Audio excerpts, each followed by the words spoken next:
often ask us, what's it like working together? And it's really simple. We've got two distinct roles. I'm the why. Here's the how. So I can do a keynote that will shift mindsets. Yes, people are going to laugh, cry and leave on a high, but actually they're going to take away a different way of being. And Ed's great at giving you a toolkit and a roadmap for moving forward.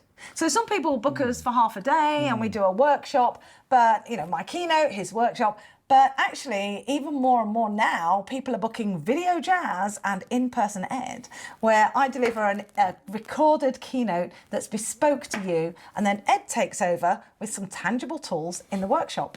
Yeah, you see, that's where the real Be Human First bit comes into play, because your audience and your delegates really get the why from Jazz's keynote. And then on the day, we take some step-by-step, hands-on workshops. So even whether it's looking at how you increase your influence as a leader, or building communication, improving communication, building confidence as an individual and as a team, we actually give you tangible, actionable tools and takeaway that are specific to you.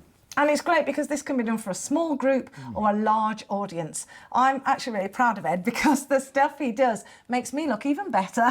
So we work really well as a team, and we're human first ourselves. So yeah, it's worth checking out the option of Video Jazz, Real Life Ed. We've got to find a better name though. That's not what it's called.